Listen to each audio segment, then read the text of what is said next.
My 9-year-old son went in first, and the first thing this woman asks him is if he identifies as a boy, a girl, gender fluid, or non-binary.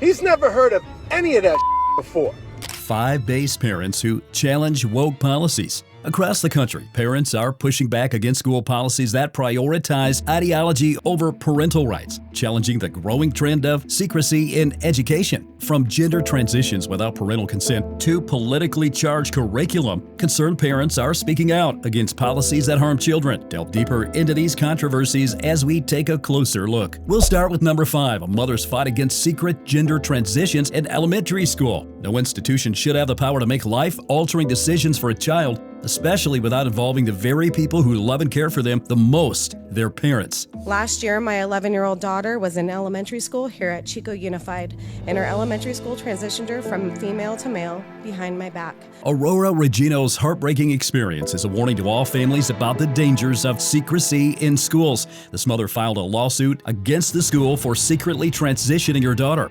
And I am the mother that filed a lawsuit in federal court against Chico Unified for transitioning my daughter without my knowledge. Regino points out that her daughter was distressed due to the recent passing of her grandfather and her mother's recent cancer diagnosis. And the school administrators exploited those difficult circumstances to pursue ideological means.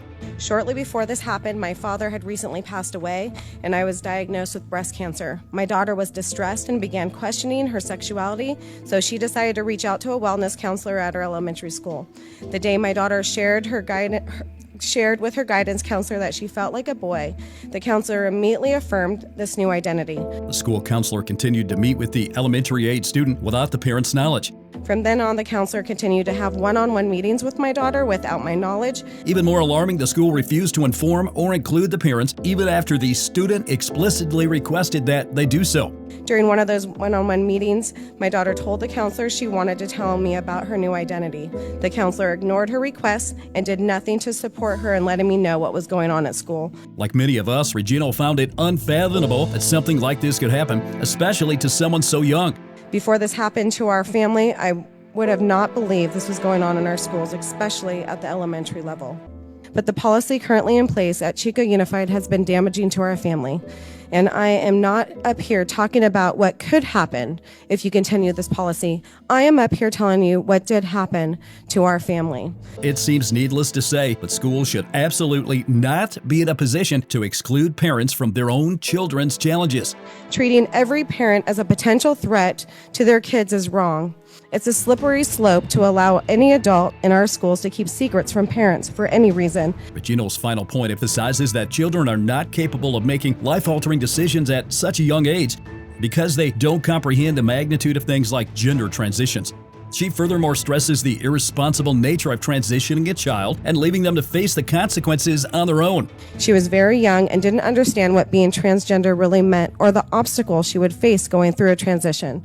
The school transitioned her and left her to figure it out on her own. This case is not about rejecting anyone's identity. It's about ensuring that parents remain a central part of their children's lives, especially at moments of confusion and vulnerability. Keeping parents in the dark only isolates children, leaving them without the support they truly need. As more parents step forward to challenge these policies, the message is that schools exist to educate, not to replace families. The fight for parental rights is far from over, and those who believe in protecting childhood are only getting louder. Now, coming in at number 4, the dad who called out a woke doctor. A father of 2 young boys recently shared an eye-opening experience that his wife had had while taking their sons to the doctor. First thing this woman asks him is if he identifies as a boy, a girl, gender fluid, or non-binary.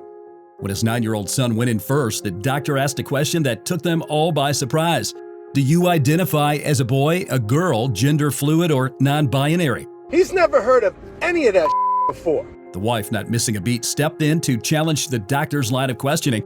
She immediately realized the question was not just inappropriate, but also indicative of a much deeper societal problem. The doctor, a supposed authority figure on health, revealed that false ideology is being adapted by some of the so-called professionals that we are supposed to be able to trust and who possesses some of the most influence over our well-being. Promoting to children the incorrect idea that gender can be chosen and manipulated is alarming, to say the least. And props to my wife because she said something. And if she didn't, they would have asked my 7-year-old son the same question. At the doctor's office, the focus should be on health, not pushing a political or ideological agenda. The dad's message is simple: kids should be allowed to grow up without the pressure of an ideological debate. And we shouldn't have to worry about doctors pushing false narratives. Props to those parents for seeking to protect their kids from being prematurely thrust into an unnecessary ideological war.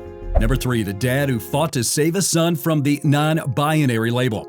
In a case that stirred national debate, a father won full custody of his 4-year-old son after the child's mother allegedly tried to raise him as non-binary. The court's decision didn't just focus on custody, but also on protecting a young child from being forced into an identity he didn't choose. To the best of my knowledge, and she started trying to call him they all the time. Weird neutral pronouns like that.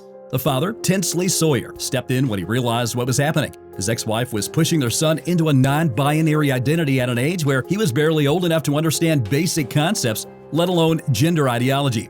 As well as some incidents where, she tries to put dresses on him or forces him to wear some sort of girly clothing or It wasn't just a case of differing parenting styles, but the authorities found her actions so severe that she was arrested for felony child endangerment. This isn't an isolated case. In New York, another father, Dennis Hannon, raised concerns about his ex-wife doing the same thing with their young son. These stories highlight a growing issue where some parents are introducing gender ideology to children too young to understand even basic societal norms and ideas. Many argue that children should be allowed to grow and develop naturally without being assigned labels that they don't even have the ability to comprehend. The takeaway from this case is clear. Dads are stepping up to protect their children from being swept into identity politics before they even know what it means. Childhood should be about exploration, imagination, and growth, not about being forced to adapt labels and ideologies. At the end of the day, we should let kids be kids while we protect them from intrusive recruitment attempts of the woke worldview. Now, number 2, Muslim parents and many others stand against LGBTQ curriculum mandates. A heated debate erupted in Montgomery County, Maryland, when a group of Muslim parents took a firm stand against a controversial and absurd school policy which prevented students from opting out of LGBTQ-themed instruction. The demand of parents was simply the right to decide when and how their children learn about these topics. This is something that, until now, had always been a fundamental parental right.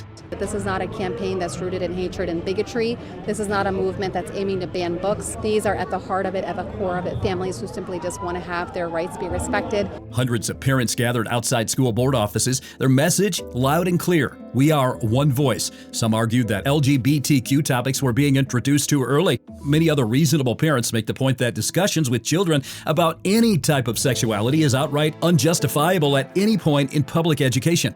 This protest wasn't about banning books or intolerance, it was about propriety. We are one voice! We are one voice! The controversy stems from the Montgomery County Public Schools MCPS policy, which mandates that all students engage with LGBTQ inclusive materials without the option for parents to opt out. While Maryland laws allows exemptions for sex education, LGBTQ themes were woven into general reading materials, meaning parents won't even be informed when their kids are exposed to them. I'm most concerned about the LGBTQ being forced upon children before their parents have a chance to educate them at the proper time. Muslim parents led the charge, but they weren't alone. Parents from different religious and cultural backgrounds joined them, proving this wasn't just one community's concern, but a broader fight for parental rights. Schools should not force ideological content on children, especially without giving families a say. MCPS defended its policy, claiming it promotes inclusivity and reduces bullying. However, parents countered that the issue wasn't about exclusion, but choice.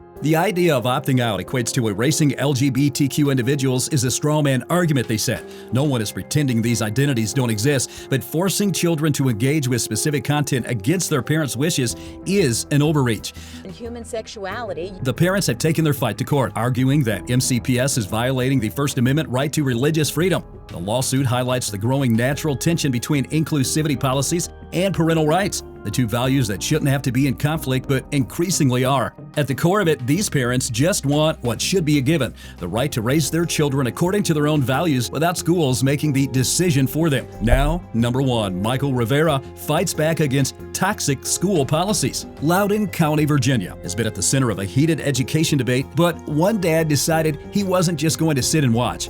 Enter Michael Rivera, father of 2, who threw his hat into the ring for a school board seat after witnessing what he called the toxic direction of the education system. But it is dystopian and disturbing to think that the state should be controlling our children's education solely without us having any influence on them. His message was bold enough to be understood by everyone. Enough for the politics. Let's get back to actual learning. What's been happening over the last couple of years and what's in the school system is very toxic. So you can call it what you want, but I think we need to get back to academics. Rivera had seen enough, from transgender policies to mask mandates to critical race theory. Creeping into the classrooms, he felt that the school board had lost touch with what mattered, academics, and he wasn't alone. Many parents shared his frustration, but few were willing to step up. But Rivera stepped up. We've got to do something. This is the life of our child. This is the life of the children in Loudoun County. And as you can see, this is a trend that is across the entire United States. When Rivera announced his candidacy at a school board meeting, he wasn't met with silence. Parents outside, who had to set up their own screens and speakers since they weren't allowed inside, cheered him on. According to Rivera, the school board barely paid attention to parents' concerns. Distracted by their phones and notes, it was clear that they weren't listening. Loudoun County, like many other districts, has been accused of pushing ideological agendas over academics. Rivera made it clear that he wasn't running to play politics. He also pointed to the influences of teachers' unions, which many believe have too much power over school policies. Parents nationwide are making it clear that they will not stand by while schools and others push agendas contradicting their values, whether it's resisting radical gender ideology, fighting for the right to opt out of controversial curriculum, or challenging policies that prioritize activism over academics. These parents are proving that their voices matter and that they're not backing down. Let us know your thoughts in the comments below, and check out our other recent videos for similar takes on what we're up against. I'm narrator Brian Crow. Thanks for watching.